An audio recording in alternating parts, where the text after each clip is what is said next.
Good morning. आज मैं आपको पढ़ाने जा रही हूँ कक्षा 9 की क्षितिज पुस्तक का पाठ संख्या 3 उपभोक्तावाद की संस्कृति, जिसके लेखक हैं श्यामाचरण दुबे।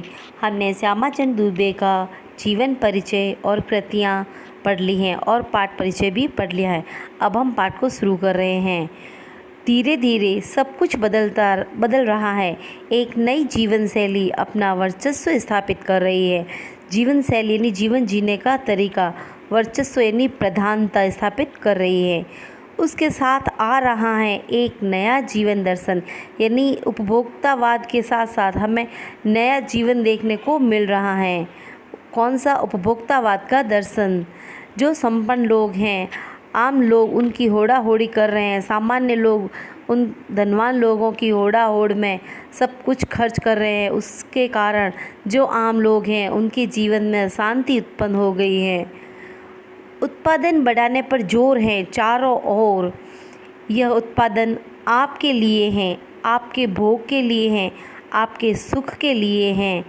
कह रहे हैं कि उत्पादन बढ़ रहा है, चारों ओर उत्पादन बढ़ रहा है, तो वो ऐड करेंगे, विज्ञापन करेंगे, जिसके कारण हम जो आम जनता हैं वो उसकी ओर आकर्षित होंगे और उसका भोग करेंगे।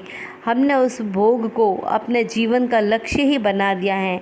वो सिर्फ है हमारे सुख के लिए है, लेकिन आज सुख की व्याख्या ही बदल गई है। उपभोग भोग ही सुख है।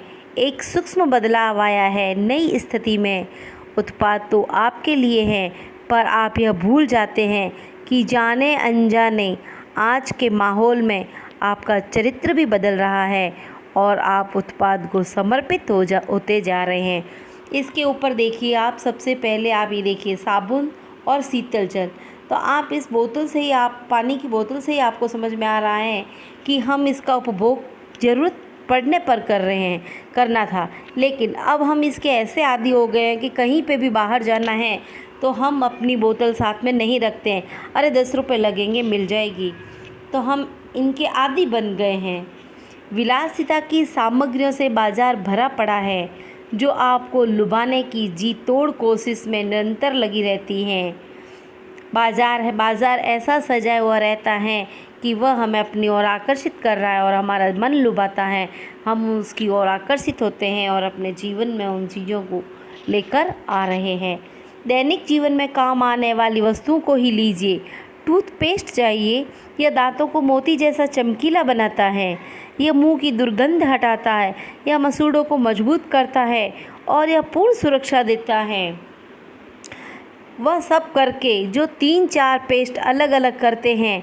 किसी पेस्ट का मैजिक फार्मूला है। कोई बबूल या नीम के गुणों से भरपूर है, कोई ऋषि मुनियों द्वारा स्वीकृत तथा मान्य वनस्पति और खनिज तत्वों के मिश्रण से बना है। जो चाहे चुन लीजिए। यदि पेस्ट अच्छा है तो ब्रश भी अच्छा होना चाहिए। आकार, रंग, बनावट, पहुँच और सफाई की क्षमता में अलग अलग, एक से बढ़कर एक।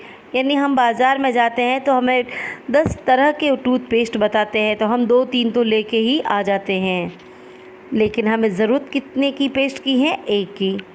मुंह की दुर्गंध से बचने के लिए माउथ वॉश भी चाहिए। अब आजकल हम देख रहे हैं कि ये माउथ वॉश वगैरह, पहले तो कहते हैं कि चूल्हे की जो राख होती थी उसी से दांत साफ़ कर ली जाती थी, लेकिन अब तो 3-4 तरह के हमें पेस्ट चाहिए और माउथ वॉश भी चाहिए। सूची और भी लंबी हो सकती है, पर इतनी चीज़ों का ही बिल काफ़ी बड़ा हो जाएगा, क्योंकि आप शायद बहुविज्ञापित और कीमती ब्रांड खरीदना ही पसंद करें।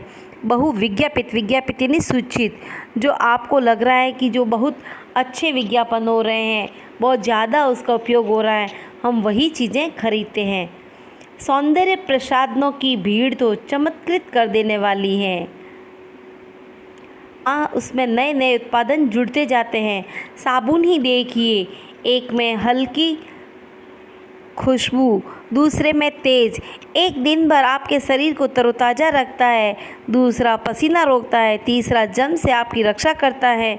यह लीजिए सिने स्टार्स के सौंदर्य का रहस्य, उनका मनपसंद साबुन। कहते हैं एडवर्टाइज़ करने वाले, विज्ञापन करने वाले इस तरह से कहते हैं कि ये हल्की खुशबू का है और ये जो साबुन है दिन भर इसमें आपके शरीर में तरोताज़ा रखेगा और शरीर में खुशबू दिन भर आती रहेगी। दूसरा है ये पसीना सोखता है। तीसरा कहेंगे ये डिटॉल है, इससे आपके जम से बचे रहोगे। यह लीजिए सिने स्टार्स के सौंदर्य का रहस्य, उनका मनपसंद साबुन। अब बता रहे हैं कि ये फिल्मी हीरो है वो यह साबुन लगाते हैं। तो इस तरह से हम एक साबुन लेने जाएंगे, लेकर आ जाएंगे 3-4।